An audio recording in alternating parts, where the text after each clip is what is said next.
Welcome to the College Investor Audio Show, where we talk about the biggest issues impacting millennial money, from student loan debt to side hustles to building wealth. We will show you how to get out of debt so that you can build real wealth for the future.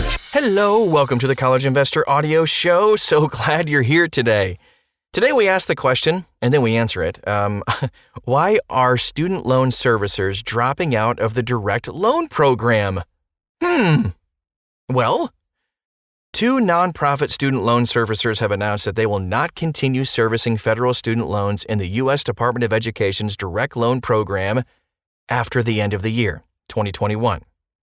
That was Fed Loan Servicing made their announcement on July 8th, 2021, and then Granite State Management and Resources, GSMR, made their announcement on July 20th, 2021. So, why are they leaving? Student loan servicers are dropping out of the direct loan program for several reasons, including cost, complexity, and the current and future lack of support from the U.S. Department of Education. When the loan servicing contracts were first issued over a decade ago, they were only modestly profitable to the lenders servicing the loans. The 2014 loan servicing contracts, for example, pay the lenders 45 cents to $2.85 per borrower per month, depending on the repayment status of the loan. The loan servicers are paid more when a borrower is current than when a borrower is delinquent, of course. The average servicing fee was about $2.04 per borrower per month before the pandemic, and it's about $1.16 per borrower per month during the pandemic. The 2009 contracts averaged about $1.88 per borrower per month. So the cost of servicing a loan has increased since then, in part because of significantly increased training, legal, and compliance costs. The direct loan program has become more complicated. The number of income-driven repayment plans has increased due to the addition of pay and repay. And there are many differences among the various income-driven repayment plans, including differences in the percentage of discretionary income, the definition of discretionary income, the length of the repayment term, the eligibility criteria, the payment caps, and on it goes. And also, whether and how much of the interest is paid by the federal government during the first 3 years, and the remainder of the repayment term. It's complicated. Even just that one paragraph, I'm like, wait, what? And also, more borrowers applied for Public Service Loan Forgiveness, PSLF, than expected, including many ineligible and not yet eligible borrowers. Some borrowers were in the wrong repayment plans or the wrong loan programs altogether. Some borrowers did not work in a qualifying public service job, and then others yet have not even made enough qualifying payments. Some payment history information was not correctly transferred from previous loan servicers. Ugh. Hundreds of change requests from the U.S. Department of Education have added to the cost of servicing federal student loans in the direct loan program. The prospect of future servicing changes, such as the next-gen student loan servicing platform, may increase the loan servicing costs as the loan servicers are required to adopt their systems to interface with the new platform. It's only going to get worse, people. And all of this has served as a distraction from the nonprofit servicer's core public service mission. Any business activity engaged in by the nonprofit loan servicers must support their public service mission. Servicing loans in the direct loan program no longer contributes to that mission from a business or reputational perspective. Yikes. These nonprofit servicers will continue servicing private student loans and continue to operate state grant, scholarship, college planning, college access, FAFSA prep, and financial literacy programs. They just won't be servicing federal direct loans. That's all. Now here's the impact on borrowers. The announcements affect more than 10 million borrowers. This means that more than a quarter of the borrowers in the direct loan program will need to be transferred to a new student loan servicer. Headache? Can you say? That's the word of the day.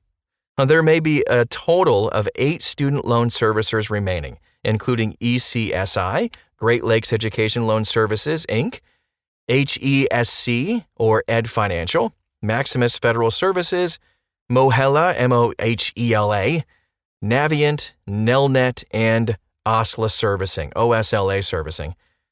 Great Lakes, Nelnet, and Navient service the most borrowers and may have the capacity to absorb a big increase in servicing volume. The U.S. Department of Education may have to bring on additional servicers like Trellis Company. They were previously known as Texas Guarantee Student Loans, or TG, and other state guarantee agencies, especially if other student loan servicers decide to not renew their servicing contracts. The increased volume may subsequently be reduced if some loans are forgiven by the federal government. Forgiving $10,000 per borrower will erase the federal student loan debt of a third of direct loan borrowers. That's nice. Forgiving $50,000 per borrower will erase the federal student loan debt of 80% of direct loan borrowers. Transferring borrowers to new servicers can cause a ton of problems, to say the least, like borrower confusion, lost records, late fees, missed payments, etc. Borrowers who signed up for autopay will need to execute a new agreement with the new servicer. So what should you do if you are a borrower? Well, first, you should confirm that your loan servicer has their current contact information, as the current and new loan servicers will be sending important information to the borrower during the transition. And also, you should save a copy of your payment history, correspondence, and also other student loan records, just in case some of your records are lost when your loans are transferred to a new servicer. Now, this is particularly important for borrowers in income-driven repayment plans and borrowers who are seeking public service loan forgiveness. You can log into the loan servicer's website to download your payment history. If you are pursuing public service loan forgiveness, you should file employment certification forms, one per employer, to get an up-to-date count of your qualifying payments right now before the Public Service Loan Forgiveness Program is transferred to a new student loan servicer. Escalate any disputes concerning the number of qualifying payments by submitting an appeal for a recount. You should get a free copy of your credit reports. We should just have a law that states we just have to get it, so you don't forget. It's annualcreditreport.com before and after the servicing change. Again, annualcreditreport.com. Incorrect information can sometimes be reported to correct credit bureaus during a servicing transition, and that could affect your score. The risk of student loan scams increases during the transition from one loan servicer to another, and scams charge fees for services that the loan servicers provide for free. That's a huge red flag. You should be wary of any information that does not come from the U.S. Department of Education, your current servicer, or the new servicer, especially if you are asked to pay a fee. That is our show for today.